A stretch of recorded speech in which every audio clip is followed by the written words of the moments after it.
I want to begin with this. In a moment, I'm going to suggest that you listen to your breath.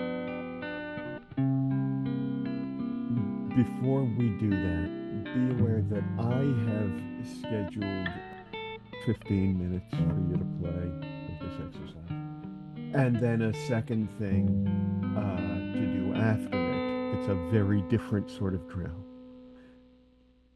So my hope is that the first exercise will take you to a place. And then the second will be a little bit of a splash of weird cold water, right? Because the first is warm, playful, and the second is structured and uh, uh, craft and skill oriented. But I think being deep in the first will put you in the right place to just sort of rush into the second without the need for a big reset. I think it'll prove exactly the way these should go if they are ever paired again. Take a moment to listen to your breath. The sound of your breath has been with you from the moment of your birth. The sound of your breath will be with you until the moment of your death. As long as you can find this sound, regardless of all else that goes on, everything is pretty much okay. Right.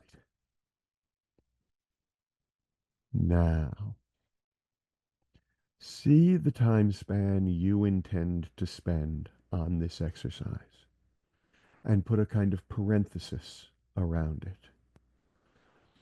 Know that for your chosen specific duration, you will simply focus on writing, finding out where a single thought, a single memory, or imagining takes you. Remember and imagine what it was to speak to an adult as a child. Not a parent, a time you spoke to someone outdoors, perhaps, or at a desk that seemed large to you, or somewhere else so vivid, so clear, a memory that my suggestions fade. Forgotten, only your memory flashes, remembered to imagined clarity. Now, as the adult that you are, remember a time that you were the child in the room and an adult conversed with you, treated you as a person, listened. Tell that story from the perspective of the adult observing that child in that circumstance. Go to work. Martha, I'm giving you 15 minutes to do this. I think you already know the story you're telling, right? You know the time when an adult first talked to you as though you were a person? Yeah, that's the one. So tell that story from the perspective of the adult observing that child go to work. 15 minutes.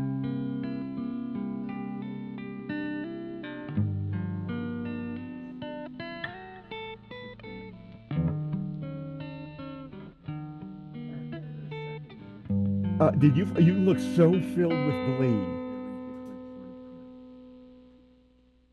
What just happened? Um, I'm just laughing at myself. Are you laughing at yourself as an adult or are you laughing at yourself as a child? I'm laughing at myself as an adult, as a child. Okay, good. I I'm understand. laughing as myself as an adult about who I was as a child. Okay. Is it something that you knew about yourself before you started writing? Yeah, Is it something you didn't admit about yourself until you started writing? yeah, Did it stop being shameful and start being hilarious the minute you put it to the page? totally. Yeah, totally. This is the therapeutic magic of self-reflective writing. That's extraordinary. I wasn't even looking for that today, but that's wonderful to hear. Is this a story worth refining and finishing and putting into the world? It's certainly a story that's reflects my discovering morals and, you Then it's know, worth putting into the world. It's yeah, something that you know about the world and how it works that other people may hear for the first time from a perspective that they do not know, yeah, yeah, right? it could, yeah. Some people with this exercise become the person they remember speaking with as the narrator. Others become an adult narrator as themselves observing the behavior as a third party. Some people discover something about the event that they had not seen before. Others understand something about their own way of seeing the world when they were children, or about how they might have been seen by grown-ups. The experiences that come from this sort of writing are different for everyone. What's important is that it gives us a way of introducing ourselves into memory as imagination. Mm. I'm always interested in hearing about people's experiences with these drills, prompts, writing tools. Share anything you would like to about your own work in playing with this suggestion by dropping it in the comments below. Active Voice Productions puts these pieces out into the world free. If you want to help with that at no cost whatsoever, click like and subscribe below. That's all it takes. Right on, people. Right on.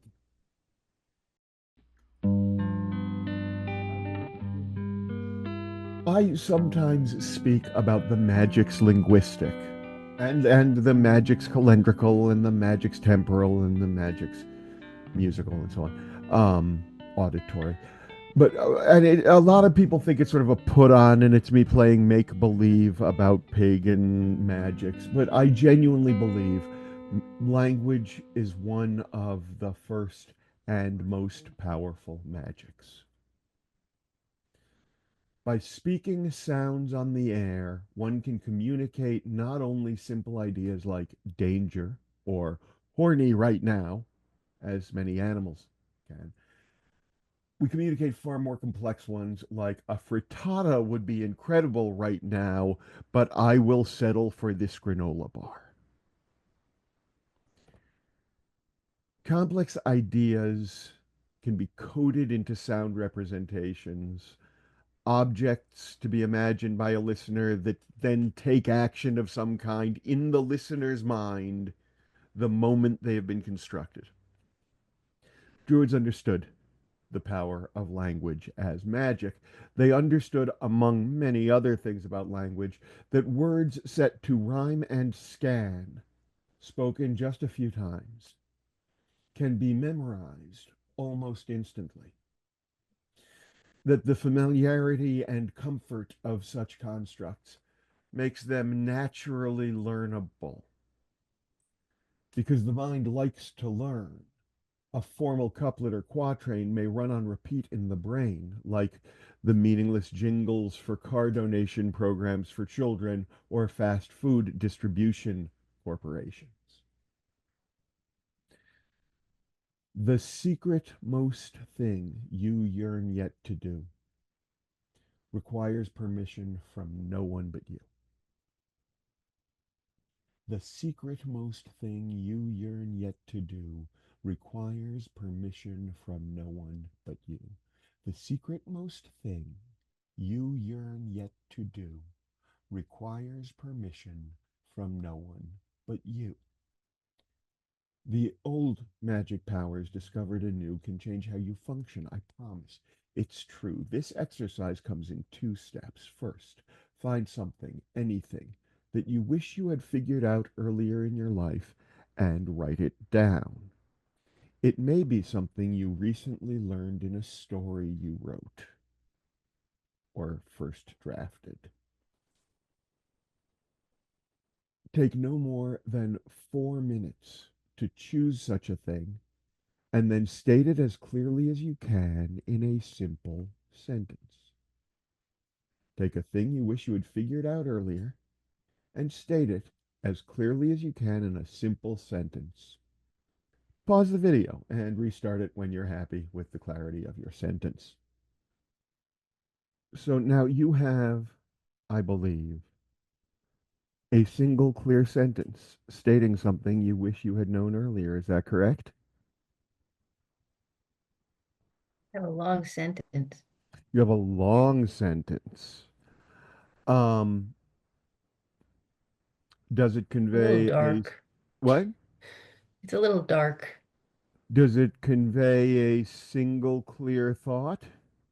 Yeah, Is there an active verb in it? yeah. Does the subject of the sentence do the thing that is expressed in the sentence? In the end, Interesting. I'm not sure. Okay. Maybe I didn't follow Would you there. like to read me the sentence? Yeah, it is a little dark. Would you like to? You don't have to because it's not part of the exercise. But if you want to read me the sentence, I'm happy to hear it. I will. Okay. Okay. I wish I'd learned earlier than, wait, let me go back. I wish I'd learned to be comfortable in my own skin as a teenager instead of when I got into my 50s, when I realized that if I didn't take better care of myself, I wasn't going to reach 60. But I have another sentence. Uh-huh. Can I say the extensions of the sentence? Uh-huh. Okay. But then I think maybe all those years I knew I could die and I was okay with that from malnutrition. Maybe it's taken me this long to value my life and want to live. Okay. So, um, how do I do this? So, how do I say this so that you do it and I don't just model it? Oh, this is wonderful. Give me a second. I would like you to boil it down to the thing that you learned that is universal enough that everybody might benefit from knowing it.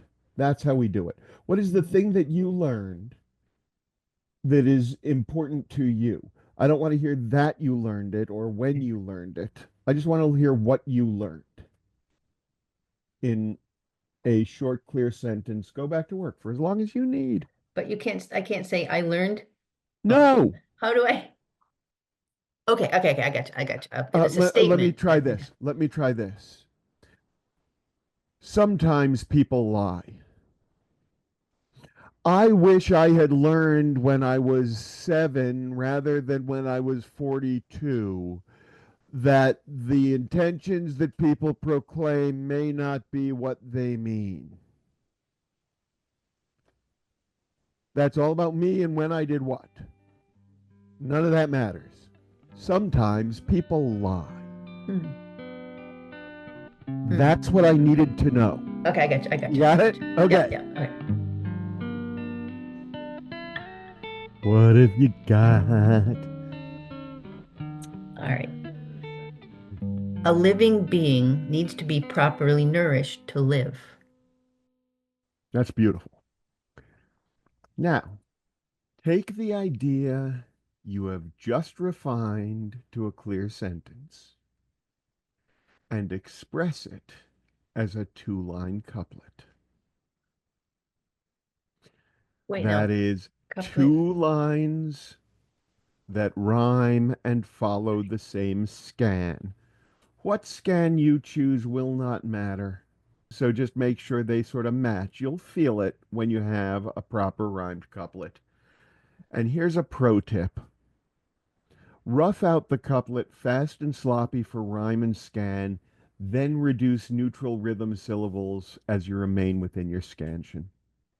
The one I did earlier started as the things you have dreamed you might someday do need no one's permission. Tee off and play through.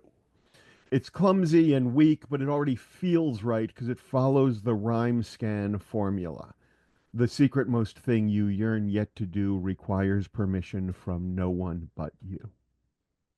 Write out or type out the couplet 3 times. The secret most thing you yearn yet to do requires permission from no one but you. If changes occur to you as you go, make those changes. Tighten, clarify. The secret most thing you yearn yet to do requires permission from no one but you. Milk meaning from every unaccented schwa sound to waste no tone nor passing breath. Let each sound take the listener's mind to some new understanding. Choose details. When you feel satisfied with the couplet, read it aloud 3 times. Let it roll around in your head. Repeat it to yourself anytime you notice you have an advertisement taking up valuable brain time. Write your couplet. And this is based on my final sentence, right? Yes, I Okay. believe it had to do with every Yes. living Okay. being Gotcha. requiring things. Yeah, yep, yep, yep, yep. Okay, got it.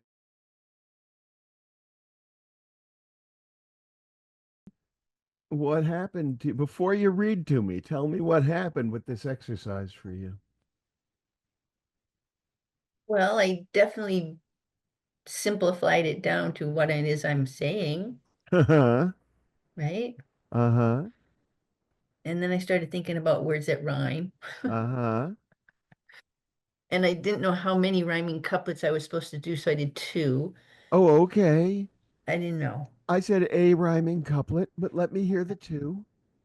Okay, they're not very good, but it's what I could come up with. Oh, the horror that the first time you're given a brand new way of playing with words, you do it in a way that feels inexpert. I think you should be punished and hand in all your pens to the supervisor of writer development at this. Jesus Christ. This is how we kill ourselves. They're not very good, really. How many couplets did everyone else you know write today?